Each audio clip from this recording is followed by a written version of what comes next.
Thank you very much for Muchas your very gracias kind por sus words. amables palabras It's a de great bienvenida. privilege and Es un honor to enorme be privilegio here y un honor estar hoy today aquí to talk to you, to have the para opportunity to poder talk to you. hablar con ustedes, tener la oportunidad I've been de hablarles invited sobre ese tema. to Me han present invitado evidence to para this commission presentar, for the para study of aportarles climate conocimiento change a esta that Comisión might para el Estudio del contribute Cambio Climático to que puedan proposals contribuir a about propuestas sobre future legislative posibles measures medidas on climate legislativas futuras change sobre and cambio climático energy y transitions. transición energética. Legislation can La be very legislación, desde luego, important, puede but as ser you know, importante, pero como it's saben, not the no whole lo es todo. story.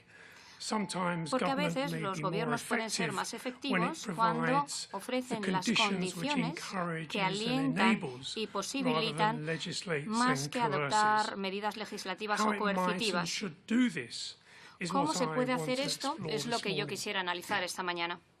Much of the research Gran of parte de la psychologists on investigación climate change and psicológica energy sobre cambio consumption climático y consumo de energía and how y this sobre might cómo inform puede contribuir a policy la respuesta responses política que se has adopte been ha on what is versado termed sobre lo que se behavior conoce change, generalmente como cambio ranging from conductual, the cambio de comportamientos, que va desde investigation la of investigación de methods métodos to para influence influir the familiar en los habituales policy leaders of instrumentos what we call políticos carrots, como sticks and si dijéramos sermons, zanahorias, that palos y is sermones, es incentives, decir, incentivos, regulations and normas environmental y education, educación awareness, medioambiental, raising así programs, como programas para to aumentar la rather more concienciación, sophisticated a enfoques más approaches. sofisticados que se han ido Now, although adoptando. many of these techniques have Aunque been muchas de estas partially técnicas han effective, sido parcialmente I would efectivas, suggest that the yo reach diría and que su impact alcance e will impacto not deliver the kind of no changes ofrecerá el tipo that are de needed cambios if we're que to se make the necesitan necessary si reductions tenemos que in greenhouse realizar gases las over the next reducciones 5 to 10 necesarias years. en los gases de efecto invernadero en So los this próximos morning I want 5 to o 10 argue that años. if Así que we're esta to mañana meet our lo que climate yo quisiera decirles es targets, que si queremos then we cumplir need to nuestros think more objetivos imaginatively climáticos, about tenemos the que way pensar de governments forma can más engage with the imaginativa public sobre cómo el and gobierno puede encourage dirigirse a la sociedad opportunities y for more alentar las oportunidades para que se ground-up adopten and estrategias que self-sustaining parten de la strategies. base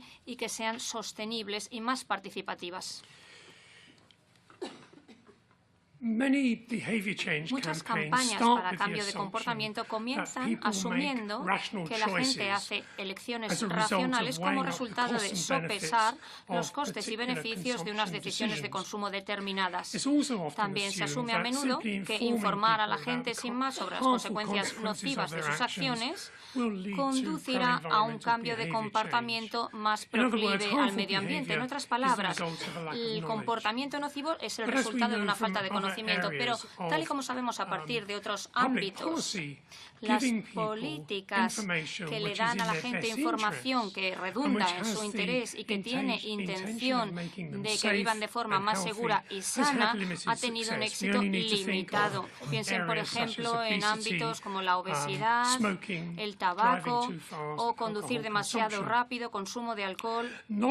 El conocimiento y las actitudes positivas, desde luego, pueden ser necesarias, pero no son una condición suficiente para alentar un cambio de comportamientos. Cambiar el comportamiento no conduce de forma automática a un cambio. Cambiar la actitud no conduce a un cambio de comportamiento automático, y aunque así fuera, llevaría tiempo. Y a lo mejor carecemos del tiempo necesario para eso. A menudo hay múltiples limitaciones al cambio de comportamiento que no tienen que ver solo con la información o con la actitud de cada persona. Así pues, ¿cuáles son los enfoques recientes que han adoptado los psicólogos y que de hecho están defendiendo? Emplear la presión interpares y presión social puede resultar efectivo. Cada vez se reconoce más que puede ser más efectivo que las comunidades participen y no dirigirse meramente a los individuos. Esto podría implicar emplear redes informales o de la vida real, tales como las redes vecinales. Por ejemplo, alentar a adoptar normas compartidas socialmente y la actitud visible de personas que están actuando de forma responsable medioambientalmente, por ejemplo, mediante comportamientos que se pueden observar públicamente, tales como el reciclaje. Abordar a miembros de grupos que aparentemente están unidos por creencias comunes o valores comunes, por ejemplo, grupos que acuden a la Iglesia juntos y que a veces ha resultado muy importante, tal y como se refleja en un relevante documento. Alentar a la gente a comprometerse de forma pública a ahorrar energía es una forma muy importante de estimular cambios de comportamiento duraderos. Crear comunidades cohesivas desde un punto de vista social, donde haya un sólido sentido de identidad con el lugar en el que se reside y en el que los residentes sientan que tienen algo que hacer en su beneficio, en su vecindad y que pueden actuar juntos. Sabemos que esto conduce a acciones sostenibles desde el punto de vista medioambiental. Así que en vez de intentar abordar directamente la actitud individual, las intervenciones políticas que alienten la cohesión social y la identidad con el lugar de residencia no solo indirectamente van a llevar a beneficios medioambientales para el individuo y la comunidad, sino que también pueden resultar más generalizados y duraderos que centrarse meramente en cambiar el comportamiento. Diferentes estrategias tendrán que adaptarse a los diferentes grupos dependiendo de las barreras u obstáculos que hayan establecido. Calcular lo que yo llamaría esfuerzo de cara al efecto que se consigue con diferentes grupos puede resultar más efectivo que ignorar a aquellos que ya están haciendo mucho o aquellos que no están haciendo prácticamente nada, sino concentrarse más bien en aquellos que están haciendo algo. El beneficio proporcional que se puede obtener con este grupo puede ser, de hecho, mucho mayor. También es muy importante supervisar el impacto de las intervenciones, no solo con el fin de evaluar si los comportamientos medioambientales, consumo de energía y rendimiento medioambiental han cambiado, sino también por el feedback que se puede obtener y que puede apuntalar estas actitudes, porque a veces las campañas no le dicen a las personas si los esfuerzos que han realizado pues han supuesto alguna diferencia, si han conseguido algo con ello. Últimamente, la política de persuasión también ha sido una política que se ha ido adoptando en el gobierno de Reino Unido, tal y como indicaba el equipo de percepciones de comportamiento del equipo del primer ministro. El razonamiento que subyace es que persuadir a la gente a que actúe de una forma determinada, que vaya en consonancia con su actitud o sus hábitos cotidianos, puede hacer que tengan cabida nuevos comportamientos. Y ello se adapta perfectamente a una filosofía política que privilegia la elección individual y la mano invisible del mercado más que estrategias coercitivas que pretendan propiciar un cambio social. Este equipo de percepciones de comportamiento subrayó 3 ejemplos de cómo la psicología puede suponer una diferencia en las decisiones que haga la gente cuando se trata de ahorrar energía. A veces la gente descuenta el futuro, es decir, prefieren tener hoy una pequeña compensación que una compensación más grande en el futuro. Así que estrategias potenciales pueden ofrecer a la gente compensaciones a corto plazo con el fin de alentar decisiones a más largo plazo. Emplear el poder de las normas sociales y compensaciones sociales, tal y como han revelado datos de consumo de energía comparativos para reducir el consumo de energía y alentar una adopción más amplia. La gente también tiende a aceptar las opciones por defecto y cambiar esta opción por defecto, apagar o encender, por ejemplo, por lo que respecta a la calefacción, al aire acondicionado o a la luz, también pueden conducir a significativas reducciones del consumo de energía. Para muchas personas, sus identidades están muy relacionadas con su trabajo y con sus profesiones. El hecho de amenazar sectores particulares, por ejemplo el transporte, con una legislación que reduzca el carbono, va a suponer una amenaza para el empleo que a su vez amenaza sus propias identidades. Cuando se amenaza la identidad de una persona, esta persona normalmente se resistirá y ello puede suponer un obstáculo importante para el cambio. Los enfoques legislativos al cambio climático tienen que reconocer la necesidad de optar una transición justa a una economía más verde que no solo estimule nuevos empleos, sino también empleos que faciliten la emergencia de identidades positivas en el contexto de una producción reducida de carbono. Por ejemplo, podemos ver ejemplos de ello. Yo les recomendaría que vean la labor de la Federación de Transporte Internacional y Sustain Labour, que de hecho están radicados aquí en Madrid, antes de que los cerraran debido a la falta de recursos. Enmarcar nuestras acciones. La forma en la que enmarcamos los problemas tiene un impacto muy importante en la forma en la que intentamos resolverlos. Gobiernos sucesivos y la sociedad civil han tendido a abordar el cambio climático como un problema que está causado por los individuos mediante su consumo excesivo, inadecuado y extravagante. De hecho, ello se ha visto reflejado en el título de muchos informes gubernamentales. Enmarcar el problema del cambio climático en tanto que problema producido o causado por los individuos, no solo restringimos nuestra comprensión de las causas potenciales de los desafíos a los que nos enfrentamos, sino que también nos estamos cerrando muchas de las opciones que podríamos adoptar para permitir determinadas acciones. El lenguaje que se emplee para enmarcar la forma en la que pensamos en las posibilidades de adoptar acciones. Hablamos de calentamiento global o cambio medioambiental global. Esto hace que la gente se sienta impotente, porque ¿cómo pueden ellos influir en un proceso global? Es más probable que la gente se sienta responsable y que tiene control en acciones dañinas para el medio ambiente cuando dichas acciones son locales, porque la gente se siente impotente cuando se debaten problemas medioambientales globales, sino que también piensan que las agencias nacionales o internacionales son las que tienen que resolverlo y adoptar las acciones pertinentes. Así que las comunicaciones políticas tienen que ser personales. ¿Cómo va a afectar esto a una persona, a su familia, a su comunidad de forma inmediata? No un beneficio distante dentro de muchísimo tiempo, sino algo que va a redundar en su beneficio en el corto plazo, porque la gente no piensa a 5 o 10 años vista. Hay que ser concretos. No podemos hablar de beneficios abstractos. Tiene que ser algo que sea beneficioso para la comunidad, para la vida diaria de una persona.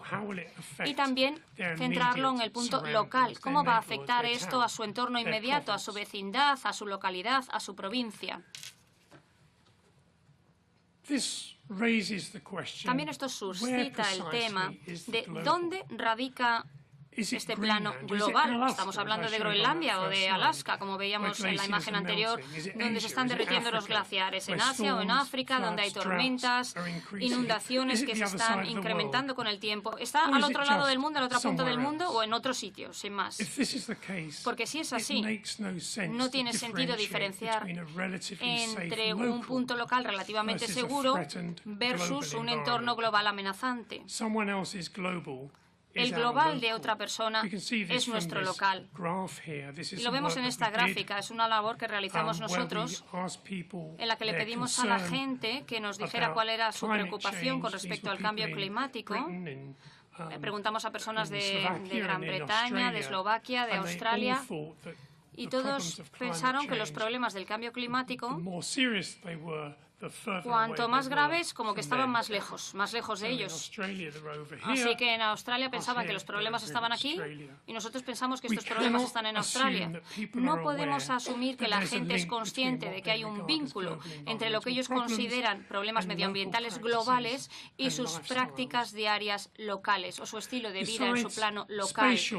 Además, está la dislocación temporal, además de la espacial, porque a veces la gente piensa que el cambio climático es un tema para el futuro. El Acuerdo de París ha fijado una serie de objetivos para reducir las emisiones de cara a 2030.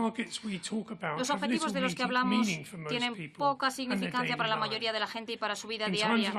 En tiempos de incertidumbre, cuando no se puede predecir lo que le va a ocurrir a uno en la vida o la situación laboral es precaria, la gente piensa a corto plazo, y lo vemos en esta gráfica.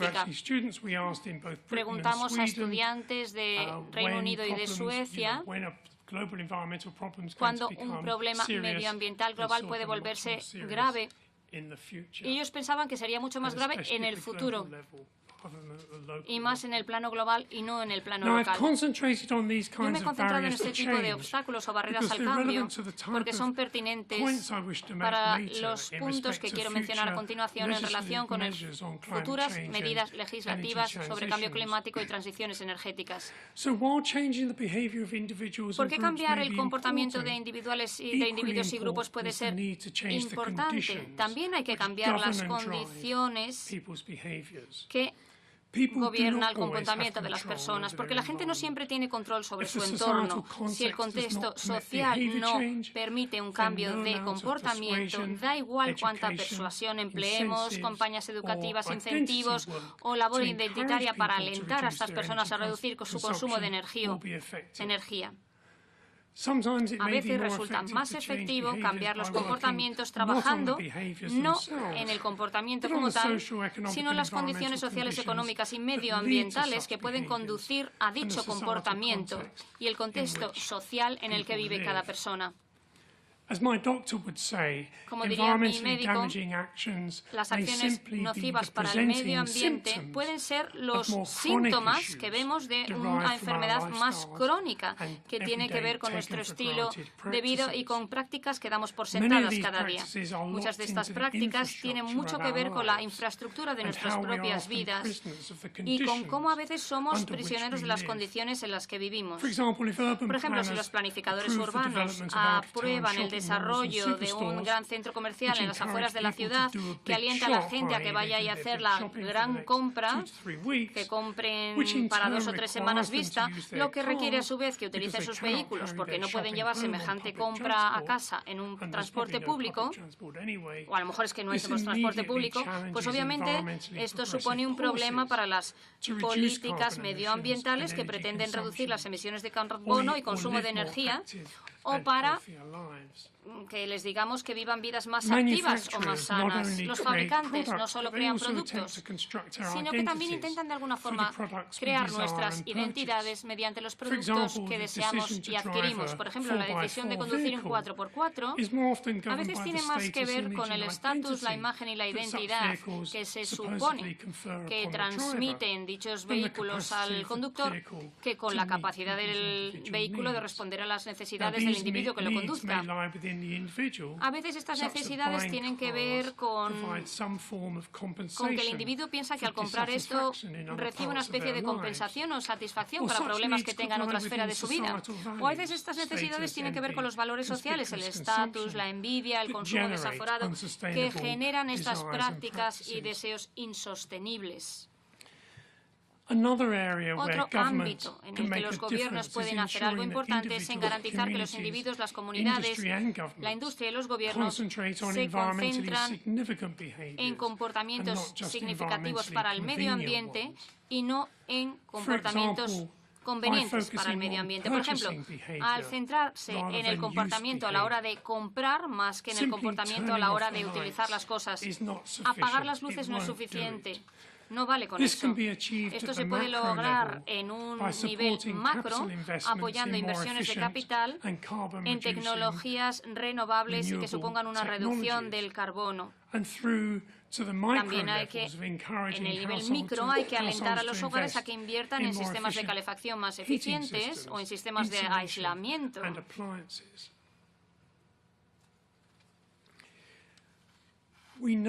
Sabemos que las leyes y las normas funcionan. Por ejemplo, pensemos en el tabaco, en los cinturones de seguridad, que serían un buen ejemplo.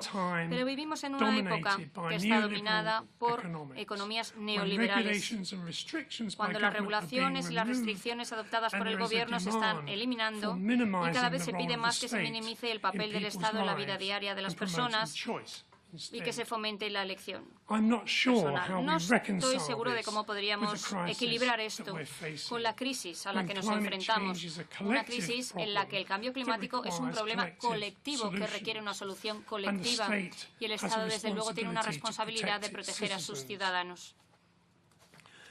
Si dejar la televisión y los ordenadores en stand-by supone un gasto tan grande de energía, pues entonces cabría cuestionarse por qué tenemos esta opción de stand-by en nuestros productos de este tipo y por qué los fabricantes continúan fabricando productos con esta opción de stand-by.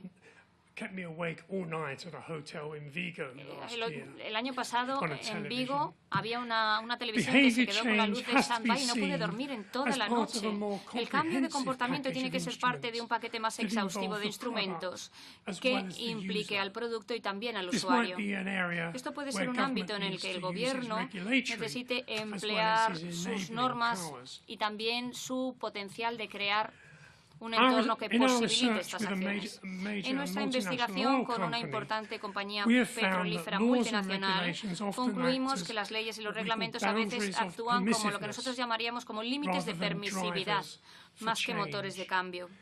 En otras palabras, las normas se convierten en el límite máximo de lo que una organización debería hacer. Por ejemplo, la contaminación. No hay que pasar de un nivel de contaminación X. Es algo lo que tienen muy presente las compañías petrolíferas. Más que considerar las normas como un punto mínimo o un punto a partir del cual adoptar cambios significativos por lo que respecta al consumo de energía.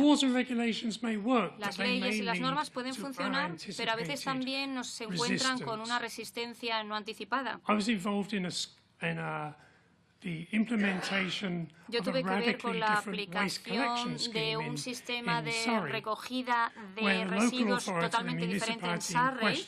Las autoridades locales no explicaron muy bien a la sociedad los beneficios que conllevaba este nuevo sistema, este nuevo programa de recogida de residuos, y no reconocieron de alguna forma que abordar las preocupaciones de la sociedad pues iba a tener además consecuencias políticas graves. El nuevo programa, cuando se puso en marcha, pues tuvo un éxito enorme porque en 9 meses las tasas de reciclaje pasaron de un 27% a un poco por debajo del 40%. Ello también redujo la cantidad de residuos que iban a los vertederos en unas 500 toneladas al mes, el equivalente a 50 camiones que además tenían que transitar por la carretera. Aunque el programa tuvo éxito, por tanto, la sociedad no le gustó mucho cómo parecía que se habían dejado de lado sus preocupaciones. Y el partido en el poder que puso en marcha este programa perdió 24 escaños en las siguientes elecciones y pasó de una mayoría de 27 a 26 a una minoría de 51 a 3. Tomémoslo como una advertencia. Así que hay que explicarle a la gente y recabar su participación. Como decía, el cambio climático es un problema colectivo que solo se podrá solventar mediante una acción colectiva. Necesitamos unos modelos que sean más participativos desde el punto de vista social, en el que el gobierno trabaje con la gente y que la gente no sea solo un grupo al que hay que persuadir o adoptar medidas coercitivas contra ellos, sino que sean socios a la hora de adoptar soluciones creativas que generen un un de cambio. La gente niega el cambio climático por diversos motivos. Aquellos que se benefician de un consumo de energía sin límites, pues puede ser que les preocupe más que se dañe a sus intereses que que se dañe al planeta. Y por tanto, ellos apoyarán políticas de vamos a continuar como hasta ahora. Pero muchas personas de a pie, personas que van a ser las víctimas de y que no se pueden proteger contra el cambio climático, también lo niegan porque la evidencia científica es demasiado cruda para que la crean. Como argumentaba Naomi Klein, muchas personas han negado el cambio climático porque el problema parece algo abrumador, algo que les paraliza y sienten que no tienen ningún poder frente a este problema.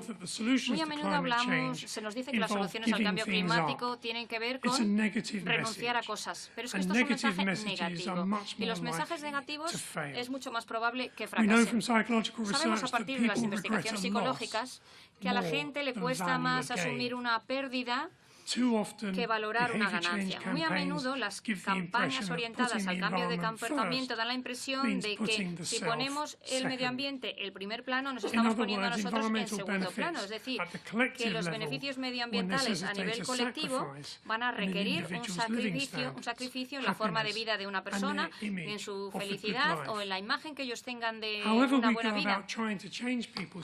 Si intentamos cambiar el comportamiento de las personas, tenemos que ayudar a estas personas a que adopten mejores decisiones que tengan en cuenta el funcionamiento ecológico y social sin que ello suponga un paradigma de sacrificio. Por tanto, nuestra narrativa tendría que ver con beneficios y oportunidades y no con pérdidas. Como dice Naomi Klein en este párrafo que pueden ver en la pantalla, El comienzo de toda acción es la esperanza. Esperanza y la expectativa de que lo que vas a hacer merece la pena y que puede suponer una diferencia. Esperanza no supone ser ingenuos y decir que va a ir todo fenomenal y que estamos en el lado maravilloso de la vida. No, tiene que ser... La esperanza tiene que ver posibilidades creativas que nos inviten a actuar. Rebecca Solnit hablaba de la amplitud de la incertidumbre y dice que en la amplitud de la incertidumbre hay margen de actuación. La incertidumbre nos ofrece la oportunidad de tomar control y de actuar, ya sea de forma individual o colectiva. El tipo de cambios medioambientales y sociales que se requieren para abordar seriamente el cambio climático a largo plazo, tiene que haber una contranarrativa que suponga un desafío para nuestra mentalidad actual sobre la calidad de vida, el trabajo, nuestro tiempo de ocio, nuestras relaciones sociales y nuestras identidades. Yo les diría que tenemos que pasar del lenguaje de cambio de comportamientos a un concepto más radical de transformación social. Porque si queremos hacer frente al desafío del cambio climático en las próximas décadas, vamos a necesitar una transformación. El mensaje de cambio también va a tener que ver con separar la relación entre el consumo y la satisfacción vital. De hecho, las investigaciones muestran que estos dos aspectos están escasamente correlacionados. Y parte de esta idea tiene que ir más allá del cambio climático y motivarnos a ver las oportunidades para el cambio social y para la transformación que tiene que ver con muchas de las desigualdades a las que nos enfrentamos en el nivel local y global. Un ejemplo de la posibilidad de intervenir en este espacio de incertidumbre tiene que ver, por ejemplo, con proyectos de energía comunitarios, que suelen ser descentralizados, basados en un lugar concreto, en la comunidad, y muy participativos, en contraste con el suministro de energía tradicional. Dichos proyectos de energía comunitarios tienen que ver con suministrar energía, pero también tienen implicaciones y objetivos medioambientales, sociales y económicos, tales como reducir la factura de la electricidad o la emisión de carbono y mejorar la independencia energética y la seguridad energética. Esto está también en la política energética española. Y ello también conduce al desarrollo de la cohesión social, alentar la participación en el nivel comunitario, en el nivel de la comunidad, también tiene que ver con mejorar las capacidades y las capacidades de trabajo. También suelen ir de la mano de otras iniciativas sostenibles que tienen que ver con el transporte o la alimentación. Y la consecuencia es que estas iniciativas acaban formando parte de un programa colectivo que tiene mucho que ver con la forma de vida de las personas y con la necesidad colectiva de reducir la huella medioambiental de la comunidad y de las personas a título individual. Esta mañana yo he intentado hacerles ver que la psicología no tiene solo que ver con cambiar el comportamiento o convencer a la gente de que apague la luz. Puede ser mucho más. Puede suponer que nos planteemos cuestiones complejas y de dichas preguntas pueden surgir políticas y estrategias que permitan a las personas, a las comunidades, a las sociedades y a los gobiernos no solo poder sobrevivir, sino también crecer. Si va a haber medidas legislativas futuras sobre cambio climático y una transición energética, yo les diría que dichas medidas deberían aspirar a posibilitar, alentar y apoyar a las personas para que puedan encontrar sus propias soluciones para tener una mejor forma de vida con el apoyo de los gobiernos y que no sean a costa de destruir nuestro mundo. Muchas gracias. Muchas gracias, profesor. Se ha ajustado además casi milimétricamente al tiempo y gracias por una disertación tan singular como esencial, puesto que pone a las personas en el centro del desafío y aporta una visión, yo creo que muy enriquecedora para nuestros trabajos. Procedemos, por tanto, al turno de intervenciones de los distintos grupos parlamentarios, no teniendo presencia de grupo mixto ni de Esquerra Republicana. Pasaríamos directamente al grupo Ciudadanos. El portavoz José Luis Martínez tiene la palabra. Muchas gracias, señor presidente. Muchas gracias, señor David, por contar con su presencia aquí en esta fría mañana de otoño de Madrid. Me ha parecido muy interesante todo lo que usted ha dicho. Yo llevo un tiempo desde que estoy en esta comisión de cambio climático debatiéndome un poco, que yo no sabía verbalizar todo esto que usted ha expresado, cómo transmitir el mensaje. Nosotros que estamos siempre en la dicotomía, que en España vamos tarde, estamos ahora inmersos en esta comisión con el desarrollo de la futura ley de cambio climático y no sabemos a veces cuando expresamos cómo llegar a la gente, cómo hacer que la gente tome partido, porque yo pienso que ni los gobiernos ni los ciudadanos estamos a la altura de las circunstancias del momento, para mí, terrible que estamos viviendo. Usted pertenece a la comunidad científica. Recientemente 15.000 científicos nos alentaron de la gravedad del momento y, más recientemente, el Foro Económico de Davos me sorprendió por unas declaraciones también muy duras que se hizo en este sentido, donde nos conminan a actuar y actuar con rapidez, no solo a los gobiernos, sino también a los ciudadanos, porque estamos escasos de tiempo. Tiempo es lo que no tenemos para atajar el problema del cambio climático, y ponen incluso el escenario del 2020 para reducir las emisiones de CO2 y bajar la temperatura del planeta, o intentar por lo menos que esté por debajo de los 2 grados. Entonces, yo no sé si a veces llegamos mejor a la gente. Usted habla de la política del palo y de la zanahoria con el mensaje apocalíptico que he visto en algunos narradores del cambio climático, o es mejor, que yo casi que me quedo con él, con ese mensaje positivo y de ver una oportunidad en todo esto. La verdad que no sé cómo vamos a poder abordar de eso. Yo creo que usted lo que intenta o ha intentado transmitirnos es que la ley de cambio climático, en este caso la española, tiene que ser una ley participativa, que los ciudadanos se tienen que ver implicados y reflejados en esta ley, porque solo con el palo, solo con el decreto, con la directriz, con la norma restrictiva es posible que no lleguemos, y los ciudadanos pienso que tienen mucho que decir. Solo con que los ciudadanos consiguiéramos reducir, estamos aproximadamente en unas 7 toneladas de emisión de CO2 por ciudadano, en la media europea, con que consiguiéramos reducir por ciudadano en menos de 2 toneladas la emisión de CO2, haríamos mucho por el planeta, y no serían, que son necesarias, ¿no?, pero ayudaríamos mucho sin solo estar pendiente de la política del palo, de una ley restrictiva, regresiva, que comprima un poco la forma de vida de la gente. Pero esto supone grandes cambios, supone cambiar la mentalidad de las personas, cambiar casi nuestro sistema económico, nuestra forma de vivir, de relacionarnos con el mundo.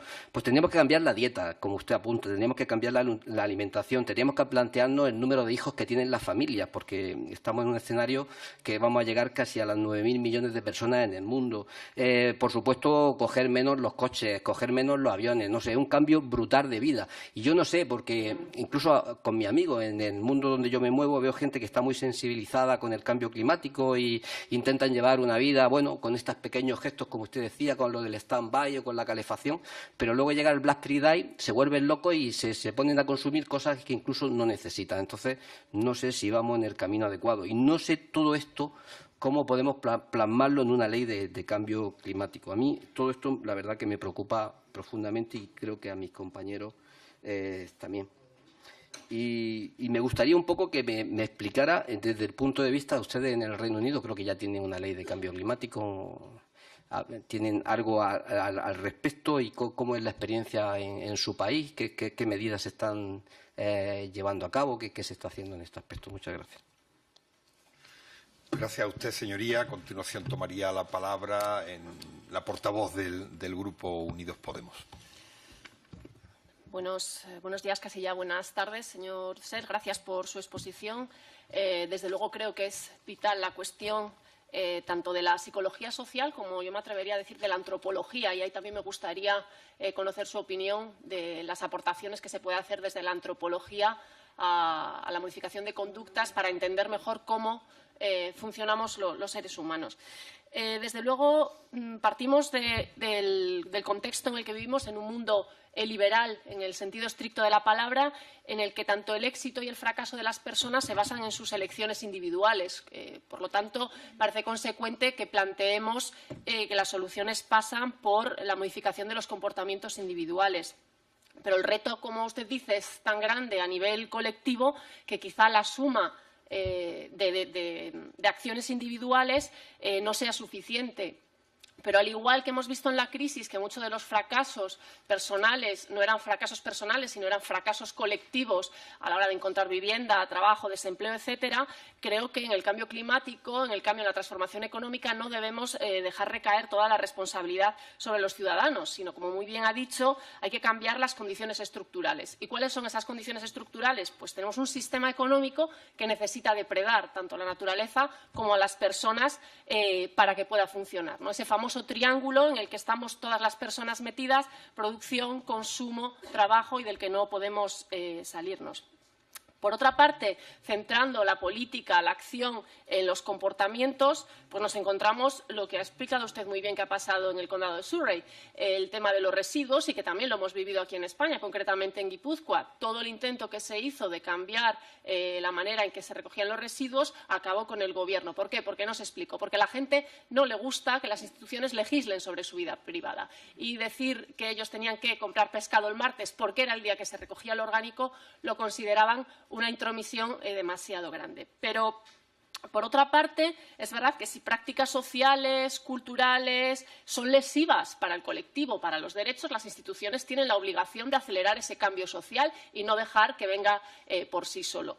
Y para mí, incidir en los comportamientos individuales como motor de cambio tiene otro problema, y es el de la perspectiva de género, que recae mayoritariamente en las mujeres. Pongamos, por ejemplo, transporte público o reducción de residuos. Son las mujeres las que mayoritariamente usan el transporte público, son las mujeres las que mayoritariamente hacen las compras, y un cambio de hábitos en estas dos áreas van a incidir en mucho más trabajo, un esfuerzo añadido en las mujeres, mientras no vayamos a un reparto del trabajo de cuidados.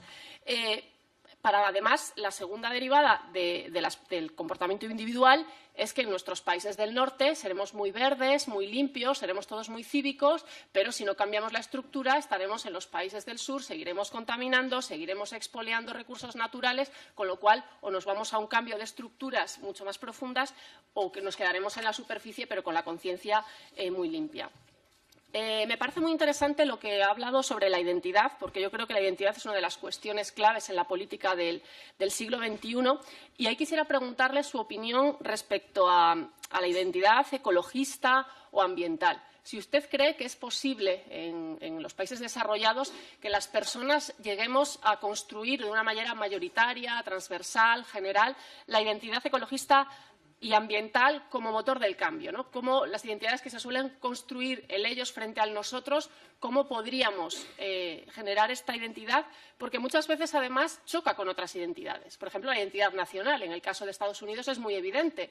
Donald Trump ha contrapuesto la identidad ecologista, la lucha contra el cambio climático, contra el ser un buen americano. Sin embargo, la identidad católica, gracias al Papa Francisco, iría más en esa línea.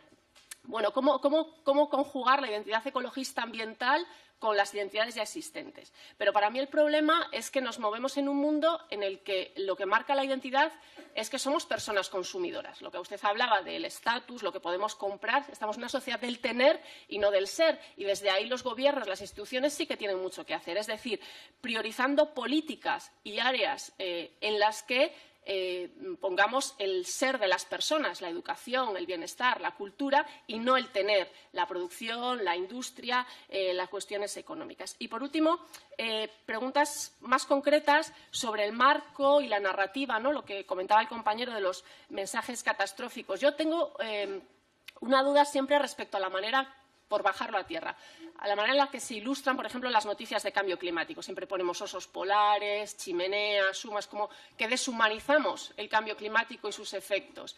Pero a veces otra ilustración alternativa que se empieza a usar es, por ejemplo, las personas que sufren sus impactos, pero que normalmente usamos imágenes de países lejanos, países del sur. ¿Cómo ilustrar, cómo, desde el punto de vista comunicativo, conseguir, no solo con mensajes, sino con imágenes, que la gente sienta como suyo este problema? Y aquí enlazo con el tema de los valores.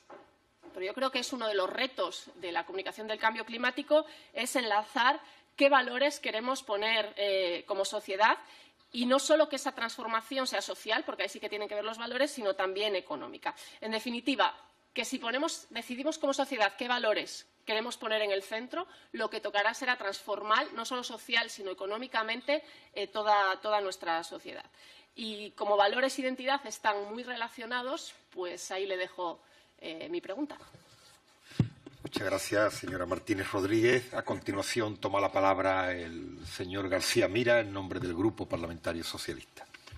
Sí, muchas gracias, señor presidente.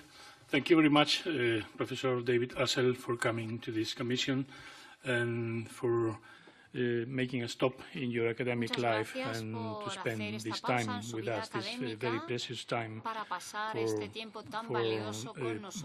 the parliamentary groups that are interacting in this Camera. I will continue in Spanish in order to make easier the work of the stenographers. Entonces, bueno, pues me gustaría agradecerte, profesor Ucel, tu presencia en la Cámara, porque pensamos que enriquece el trabajo que realizamos aquí interactivamente entre los distintos grupos parlamentarios, pero también el trabajo que se realiza con otras organizaciones, interactuando con otras organizaciones, industrias, intereses y lobbies muy diversos, ¿no? Uno de los problemas que siempre hemos analizado y preocupa al Grupo Socialista tiene que ver con el análisis individual, ¿no?, que siempre solemos hacer de la industria, por un lado, las organizaciones, por otro, los representantes de las organizaciones de la sociedad civil, los políticos, los científicos. Y en la vida real, todos estos grupos están en interacción, por lo tanto, nos resulta difícil poder analizarlos de manera separada. Es necesario un enfoque y una mayor conexión con el mundo de la ciencia para poder entender cómo esta interacción trabaja y cómo funciona, en el sentido de que nuestra vida política está caracterizada no solamente por la discusión y el debate parlamentario, sino por la presión a la que nos someten todos los lobbies e intereses sociales. Cada día se celebran en esta Cámara, en este Parlamento, reuniones con organizaciones sociales, con organizaciones de la sociedad civil, con grupos ecologistas, con representantes de industrias y representantes de todos los intereses a los que afecta o en los que puede impactar cualquier decisión que pueda adoptarse a este nivel. En este sentido, bueno, pues estamos preocupados por conocer estos enfoques desde el mundo de la ciencia, desde el mundo basado en la evidencia, analizado científicamente. Pero este puente que la política necesita con la ciencia no siempre es un puente fácil de construir o de hacer sólido, en el sentido de que la percepción de un grupo y otro, el grupo de académicos o científicos y el grupo de políticos respecto al otro, en primer lugar, es diferente, ¿no? No es una percepción tampoco que invita a la colaboración, y también hay una responsabilidad compartida con las propias universidades, que no forman a sus especialistas para trabajar con científicos o a los científicos para trabajar con políticos. Y en ese sentido hay grandes dificultades, ¿no?, de conectar intereses. Por parte del Gobierno se nos presenta ahora un proceso de elaboración de la Ley de Cambio Climático, acompañado de un proceso de participación social en el que se convoca y se da voz a muchas representaciones de la sociedad, de la industria, de los gobiernos regionales, de las organizaciones sociales, del mismo Parlamento, pero no se establece, no se acuerda el espacio a través del que esas aportaciones van a involucrarse en las decisiones de lo que va a ser el texto final o de lo que va a ser la acción política final. Nosotros, bueno, hemos criticado siempre del partido en el Gobierno en este momento criticado constructivamente en el sentido de poder construir, ¿no?, de manera activa una participación efectiva, una participación que dé lugar a una manera de implementar normas y de impulsar la participación social de manera efectiva. Nos preocupa lo que son los comportamientos individuales, por otro lado, y cómo, porque al fin y al cabo son las personas las que se van a involucrar en unos programas y otros, ¿no?, que se deriven de la legislación y de la acción política. Nos preocupa conocer los modelos que activan la respuesta de la sociedad, que activan las respuestas de los colectivos y organizaciones, que van a influir en los ciudadanos y en los residentes, en definitiva, para llevar a cabo conductas apropiadas. Pero carecemos del conocimiento acerca de cuáles son los modelos más apropiados para que permitan simular cómo sucede, ¿no?, esa interacción, cómo sucede esa activación de cambio hacia conductas más sostenibles o hacia conductas que son más apropiadas a lo que se pretende realizar, es decir, mitigar el impacto que puede tener el cambio climático a corto, a medio y a largo plazo. Como dijo usted, es difícil analizar cómo es esto en el futuro, cuál será la gravedad del impacto en el futuro, porque vivimos ya la gravedad en el presente y es muy difícil conceptualizar y cognitivizar de alguna manera esta representación, ¿no? Por tanto, me gustaría que nos diera así algunas ideas sobre ¿qué opinión tiene sobre los modelos, ¿no?, que hoy permiten simular el comportamiento de la sociedad en Europa y en general, globalmente, o modelos que permiten activar cambios hacia no solo a conductas, sino hacia una superestructura que define un conjunto de conductas que es el estilo de vida? Cambiar hacia otro estilo de vida que permite vivir bajo la influencia de un modelo económico distinto, bajo la influencia de un conjunto de conductas relacionadas con la energía, relacionadas con la eficiencia de nuestra acción en la Tierra, que da lugar, pues bueno, a mitigar lo que se nos viene encima. Y por mi parte, nada más. Concluir que las preocupaciones centrales del Grupo Socialista están principalmente orientadas a esta visión social, a esta visión que tiene que ver con el beneficio que produce el cambio hacia estilos de vida, la acción en pro de la conservación de la naturaleza, que es una acción en pro de la conservación de la vida misma. Muchas gracias. Muchas gracias, señoría. Y para terminar este turno de intervenciones, el señor Viso Diéguez, en nombre del Grupo Parlamentario Popular. Muchas gracias, presidente. Buenos días, señor Ucel. Quiero comenzar agradeciendo por parte del Grupo Popular la exposición y, sobre todo, las aportaciones e información que nos ha facilitado. La verdad es que hay interesantes reflexiones. Me gustaría comenzar también definiendo un poco, en base a lo que usted ha dicho, lo que es el concepto de cambio climático, como la variación global del clima de la Tierra, ¿no? Y en este aspecto, lógicamente, siempre estudia en base a causas naturales y también a la acción del hombre. Posiblemente es donde usted hoy se centró un poco más su exposición. La verdad es que también quiero resaltar y comenzar hablando de que el Gobierno de España, el Partido Popular, se ha comprometido a presentar en esta legislatura un anteproyecto de ley de cambio climático y transición energética, en la que estamos trabajando y, lógicamente, la que permitirá a nuestro país avanzar hacia una economía baja en carbono. El Gobierno tiene claro que el objetivo de la elaboración de esta ley, que tiene que contar con la máxima participación de todos los agentes y sectores de la sociedad.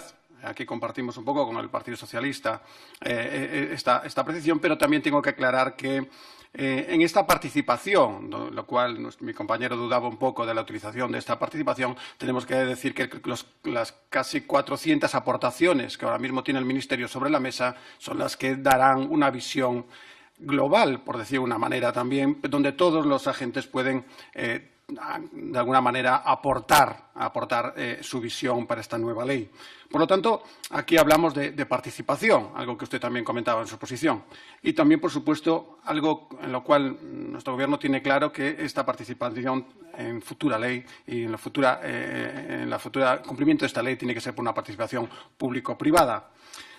Centrándome un poquito más en lo que se está haciendo o basándose un poco en normativa que tenemos sobre esto, usted nos planteaba la necesidad de una actuación colectiva e individual. estamos de acuerdo, y estamos de acuerdo también en diferenciar ese apartado. A nosotros nos gustaría centrarnos un poco ya en lo que se dijo en su momento en el Acuerdo de París, donde se le dio importancia a algo que me gustaría resaltar hoy aquí, que es la importancia de la educación, la formación, la sensibilización y, lógicamente, la información. O sea, me gustaría el apartado de, usted habló en su momento, yo creo que el apartado de educación es fundamental, el apartado de formación es clave, ¿no? Es clave porque a través de él, lógicamente, nosotros intentaremos que ese concepto individual se acabe desarrollando hacia esa futura ley y ese futuro comportamiento de los individuos. El concepto de sensibilización, que usted también nos hacía una referencia, ya se viene tratando de hace tiempo, y posiblemente usted lo conoce, ya en su momento con el Plan Delhi, el Plan Delhi enmendado o el Plan Doha. En el Plan Doha yo creo que la clave es que el fenómeno del cambio climático actual ha pasado a ser un tema reservado en exclusiva a expertos, a preocupar al ciudadano, sino que este pasó también a preocupar al ciudadano. De alguna manera pasamos a esa diferencia entre lo global pasa a local. Tenemos que intervenir o decir aquí que sí es cierto que el individuo a partir de ahora o en estos momentos se siente un poco más partícipe e interesado por lo que es el concepto de cambio climático. En ese programa, en ese plan de trabajo de Doha, sugiere herramientas. Yo creo que, al final, usted en algún momento hace alguna referencia, tenemos que tener unas herramientas de trabajo, tenemos que tener una forma de trabajo, una elaboración de esas herramientas también es interesante. Por tanto, hay que crear redes activas de organizaciones, se plantean ahí, informar a los ciudadanos, aparece también planteado en ese plan Doha, difundir información relevante. Yo creo que la gente tiene que ser consciente de lo que estamos viendo y esa información tiene que llegar a todo el mundo y, lógicamente, promover la participación. Yo creo que aquí es clave. Y en esto me gustaría centrarnos un poco en lo que estamos haciendo en nuestro país. En nuestro país, lógicamente, estamos muy involucrados y, sobre todo, en el análisis de la situación para esa futura ley. Y aquí, ahora mismo, pues tenemos las guías de educación ambiental, lo cual siempre es un paso en esa formación. Yo creo que es fundamental involucrar y seguir involucrando esa información. La educación cobra un papel importante y, lógicamente, lo estamos viendo. Y también a destacar, por ejemplo, el programa de hogares verdes, que aparece también en nuestro país, en lo cual no cabe ninguna duda de que esto es importante, sobre todo en el concepto de concienciación. Usted, cuando hablaba de algo que también subrayé ahí, habla de doble beneficio. Doble beneficio yo creo que es el concepto ganar-ganar. O sea, tenemos que ganar todo. El individuo tiene que sentirse parte, pero tiene que también obtener algún beneficio. Alguna de las frases que resaltaba es que el cambio climático, tenemos que hacer que el cambio climático sea real para la gente, comunicarle sus efectos de una forma personal, inmediata, local y concreta. No cabe ninguna duda de que el concepto inmediato, local y concreto es complicado, sobre todo si el individuo no tiene la formación adecuada sobre esta materia. Usted también nos hablaba en otro momento, sí, el cambio climático tendrá un efecto surtido a nivel global, pero no unos efectos significativos localmente. Yo creo que usted comparte esa idea. Es cierto que tenemos que hacerle llegar a ese individuo que él también tiene un beneficio sobre ese comportamiento. Y en algunas de sus intervenciones, había leído, creo que hoy no lo dijo y me resultaba muy llamativo. Usted en unas jornadas hablaba de que estamos hablando sobre todo este tiempo, sobre lo que pasará dentro de 40 años, ¿no? Y mucha de la gente no sabrá lo que va a pasar de forma inmediata, si va a estar en el paro o no va a estar en el paro mañana pasado. Por lo tanto, ese concepto de qué va a pasar con el cambio climático va a influir.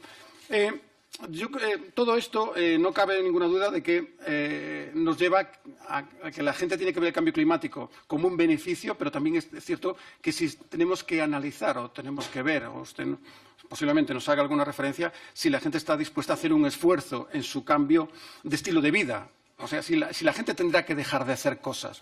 Por lo tanto, si las tiene que dejar de hacer, tenemos que impulsar en esa formación, esa información, esa concienciación, cuáles son los beneficios. Y ya para ir terminando, señor presidente, simplemente voy a ir planteando unas cuantas preguntas concretas. Es cierto que mi intervención fue un poco una serie de reflexiones sobre comentarios que usted hizo y un poco lo que estamos trabajando en el Gobierno del Partido Popular en esta legislatura para esta nueva ley de cambio climático, pero ahora sí que mejor me gustaría concretar alguna pregunta concreta, ¿no? La pregunta es, ¿cree que todas las sociedades perciben el problema del cambio climático igual? ¿O cree que dentro de las sociedades, por ejemplo, mismo en Europa, conceptos países mediterráneos, Centro Europa, etcétera, son interpretaciones o lo perciben el problema de distinta manera? Otra pregunta, también que siempre aparece, y es el concepto de crisis económica. Lógicamente ha sido preocupante, en especial en nuestro país también. ¿Cree que la percepción de la sociedad ha cambiado a partir de ese concepto de crisis? Y ya para ir terminando, la mayor parte de las sociedades entienden el procedimiento internacional, lo que supone cuando hablamos de cumbres de Kioto, Acuerdo de París, etcétera, etcétera. Concepto hojas de ruta. ¿Llegamos al público en general con estos conceptos o posiblemente volvemos un poco a lo que al principio era mi intervención de la importancia de seguir hablando de formación y de concienciación del individuo? Nada más y muchísimas gracias, presidente. Gracias a usted, señoría, y advertir al profesor que no está obligado a contestar exhaustivamente a todas y cada una de las preguntas, que además esta comisión queda abierta a cualquier tipo de información y de comunicación que usted quiera establecer a partir de este mismo día con nosotros. Por lo tanto, sería también una participación activa por parte de usted más allá de la comparecencia de hoy. Y ya, por tanto, para finalizar la comisión, tiene usted la palabra. Thank you very much. Muchas gracias. I feel if I could answer all those questions, I'll be getting the Nobel Prize Si next contesto week. a todas, me dan el premio Nobel la semana que viene. They were very, very interesting, Han sido cuestiones muy stimulating interesantes questions. y estimulantes. One of the first things that came across to me Una de las primeras cosas listening to them was the amount of al agreement escucharles there es la between cantidad the de various consenso que hay groups entre as los to diversos what the grupos problems are, perhaps, or sobre cuáles maybe son not los necessarily problemas. the solutions at a A detailed lo mejor no level, necesariamente but las there is soluciones at en un nivel least a detallado, level pero of sí que some veo que degree claramente of shared understanding that un certainly entendimiento something común needs to be done, that sobre que we do hay have que a hacer problem here, algo y sobre and que it tenemos needs un to be problema addressed. que hay que abordar y solventar.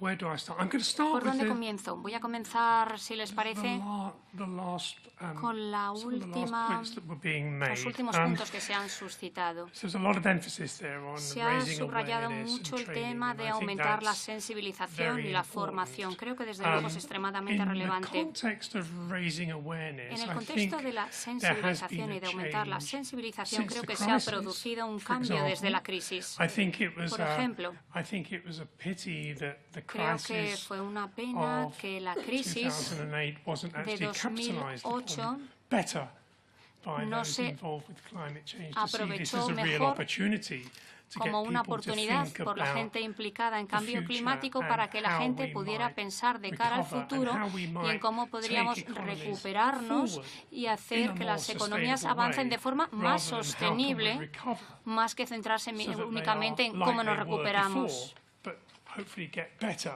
Pero But in terms of wealth making and consumption, esperemos rather que than mejore an ecological el future. tema. Se espera que mejore el tema del consumo y la economía, pero hay que pensar también en un futuro ecológico. Por lo que respecta a la sensibilización o concienciación, pues es que es un ámbito complejo.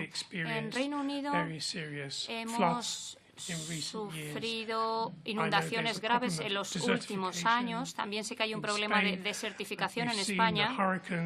Hemos visto que también ha habido huracanes en los Estados Unidos. Creo que hay una concienciación cada vez mayor de que algo está ocurriendo, que algo malo está pasando. Obviamente es muy difícil decir, pues es que esto es el cambio climático. Y los científicos se van a mostrar reticentes en este respecto, además. Pero si adoptamos el principio de precaución de podemos permitirnos no hacer nada, porque podrían suceder cosas más graves y necesitamos abordar el problema. Cuando oigo hablar de concienciación, de sensibilización, me acuerdo de lo que me dijo una vez alguien, en el sentido de que aumentar la sensibilización es importante, pero no es lo mismo que la educación y la formación. Cuando voy volando en un avión, una cosa es saber que estás volando y otra tener formación sobre volar. Es que es diferente y esto cabe aplicarlo también a este tema.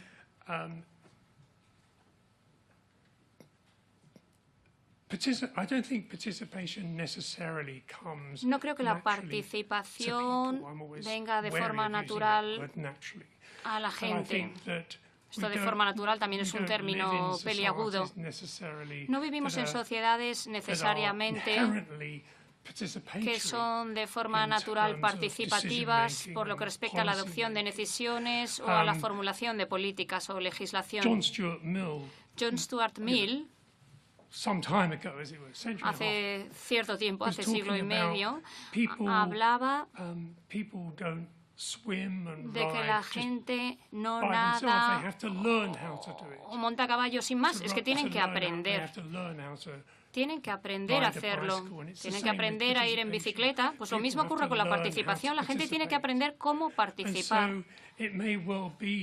Por lo tanto, podría ser que parte de este proceso de conseguir una mayor participación pública, un mayor compromiso en el debate, en la conversación que tenemos que mantener sobre soluciones sostenibles al problema del cambio climático, va a tener que recabar también una formación sobre participación. Yo procedo de un país que acaba de cometer un suicidio, creo yo, con respecto al Brexit. Nos hemos suicidado con esto. Y creo que parte de este tema es un reflejo del hecho de que muchas personas se sienten impotentes. Y votar por salir de Europa ha sido como un acto de agresión, de venganza contra el gobierno y contra gobiernos que piensan que no les han escuchado y querían pues casi que partirles la cara, por decirlo así. Y estas personas a lo mejor no se pararon ni siquiera a pensar que iban a ganar, es que ni se lo pensaban. Pero miren dónde estamos ahora. Así que en parte esto tiene que ver con lo que mencionaba sobre la necesidad de desarrollar una cultura en la que las personas puedan participar en el proceso de adopción de decisiones en sus comunidades en el nivel local de forma inicial y luego ya pasaríamos a un nivel ulterior.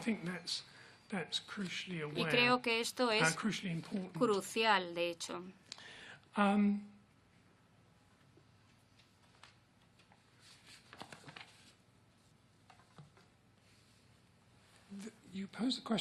Planteaban una cuestión también sobre cómo las sociedades perciben el cambio climático y si lo perciben de la misma forma en Europa o en el resto del mundo.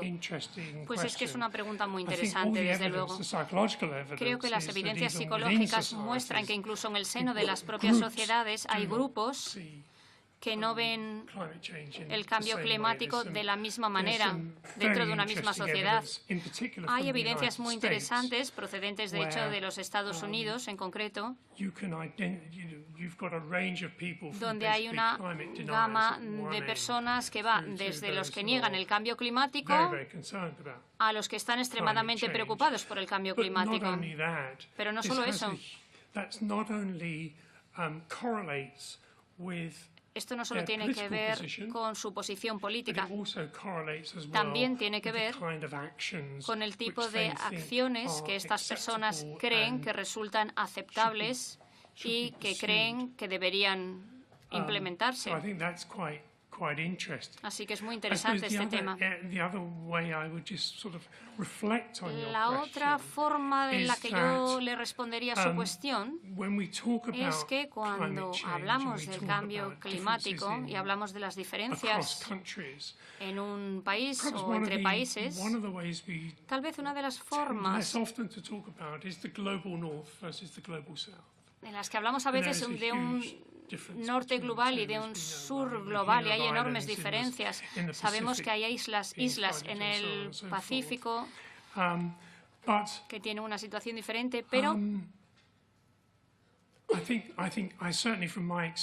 a partir de mi experiencia, trabajando en Latinoamérica y en Sudáfrica, veo que la percepción del cambio climático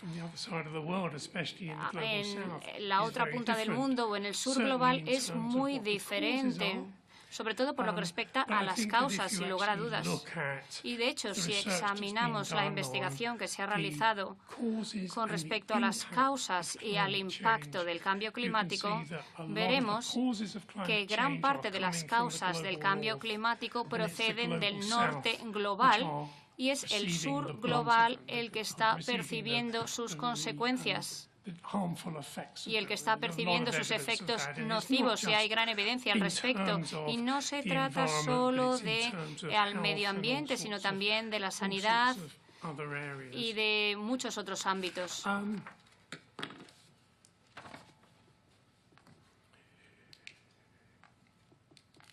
El tema que planteaban sobre el individuo versus el grupo también es sumamente interesante. Creo que preguntaban sobre cuáles serían los mejores modelos para comprender el comportamiento de las personas. Yo procedo de un ámbito disciplinario que a veces me ha resultado muy frustrante, porque creo que en algunos sentidos, en tanto que psicólogo, difiero de muchos de mis colegas, porque yo creo, de hecho, que hay una tendencia en la psicología a ser muy reduccionista por lo que respecta a sus análisis de los problemas sociales. Porque la psicología tradicionalmente ha sido una disciplina que se centraba en el individuo y, por tanto, el tipo del análisis que se realizaba en la psicología con respecto a los problemas sociales ha sido normalmente bastante individualista. Si examinamos gran parte de investigaciones realizadas en el ámbito de la psicología en la actualidad, vemos que suelen estar muy fragmentadas. Se está realizando una gran labor, por ejemplo, por lo que respecta a valores en la actualidad.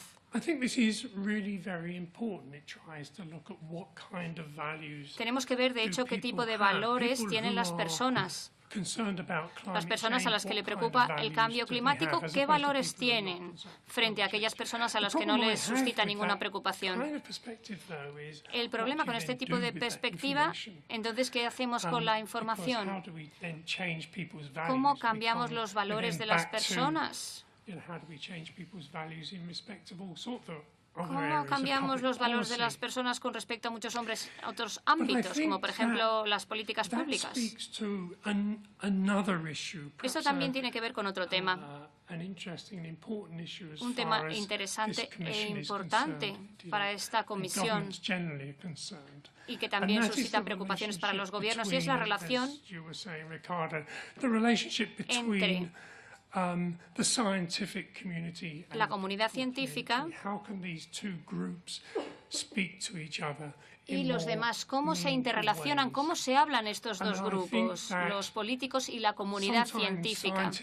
Creo que a veces los científicos son percibidos. Los legisladores llegan a los científicos y les dicen, a ver, ¿qué hacemos? ¿Qué hacemos con este tema? Y los científicos plantean una serie de respuestas.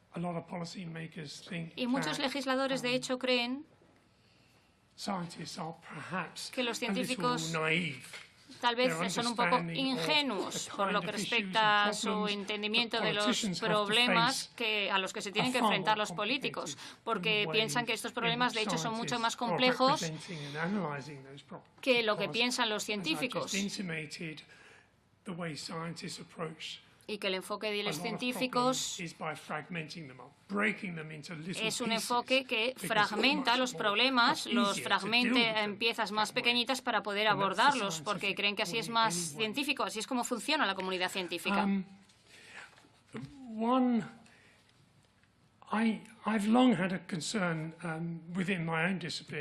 Dentro de mi propia disciplina he visto que hay una gran preocupación sobre cómo poder interactuar con los legisladores, con los que adoptan las políticas. Yo trabajo en una organización que se llama la Sociedad Psicológica Británica, un organismo de los psicólogos del Reino Unido, y también formo parte de una comisión en este órgano que de hecho intenta interactuar con los legisladores en el nivel gubernamental por lo que respecta a toda una serie de temas, no solo energía o cambio climático, sino también relativo a temas de sanidad, fiscalidad, educación, toda una amplia gama de temas en los que el cambio de comportamientos o de conductas puede resultar relevante, de hecho. A partir de mi experiencia en este ámbito, escuchando a la forma en la que los psicólogos se dirigen a los legisladores no conectan con los legisladores de la forma que estos últimos necesitan. Y ello me ha convencido de que necesitamos mejorar este diálogo entre legisladores y científicos. Así que lo que yo he hecho en el Reino Unido es reunir a estos dos grupos con el fin de poder entablar un debate sobre qué tipo de información necesitan los legisladores que les resulte útil y que puedan utilizar en su labor. Porque la política es una labor pragmática, es sobre el arte de lo posible.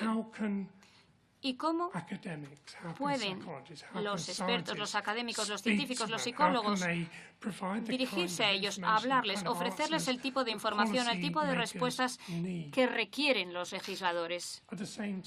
Al mismo tiempo, creo que también existe la necesidad de que los académicos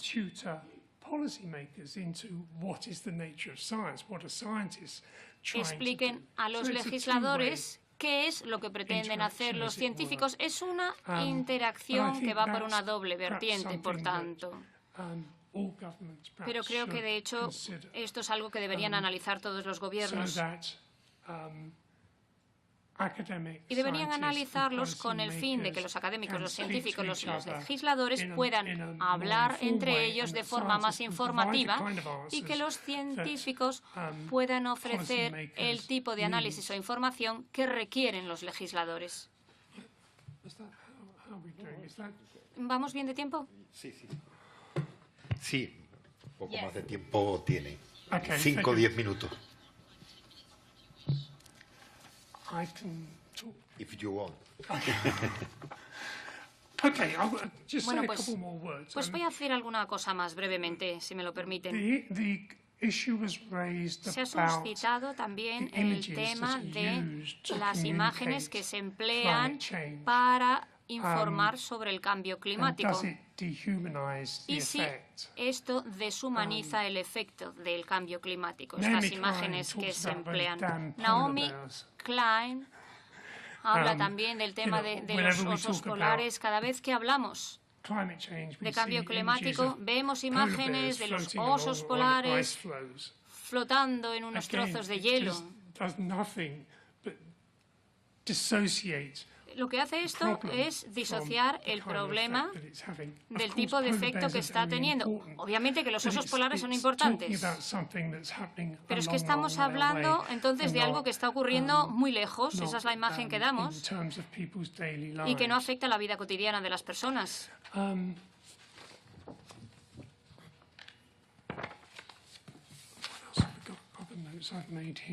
He tomado notas sobre sus preguntas.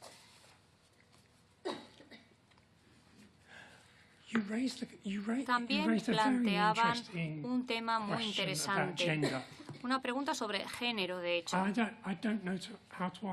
Pues no sé cómo responderle, la verdad. Lo admito. No porque no crea que sea importante, porque me parece extremadamente importante. Se está realizando labor en este ámbito del género y la sostenibilidad y sobre los temas que suscitaba, sobre el hecho de que son las mujeres las que hacen la compra normalmente, las que utilizan el transporte público, y que también son los más desfavorecidos o las personas de mayor edad Y que también está el tema de la edad de estos grupos. Cada uno, cada grupo pequeño tiene una perspectiva concreta. Pero por lo que respecta al género, no estoy hablando de las mujeres como un grupo, porque el 50% de la población no se trata de un grupo, sin más.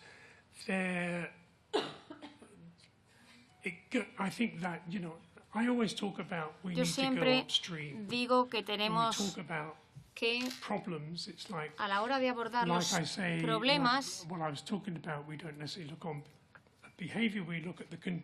tenemos que ver también no solo las conductas, sino las condiciones que propician estas conductas, y también por lo que respecta al género. Es decir, por qué tenemos las relaciones de género que tenemos, si podemos entenderlas mejor, a lo mejor también podríamos mejorar cómo abordamos el tema de la sostenibilidad en relación con el género. Tenemos que ir a la raíz del problema. Así es como yo podría responderle a su problema, a su pregunta, perdón.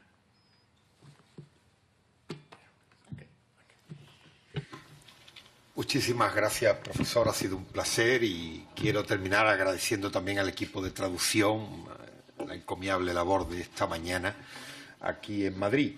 Y les deseo aquí o en el resto de España a usted y a su esposa una buena estancia. Se levanta la sesión, señorías.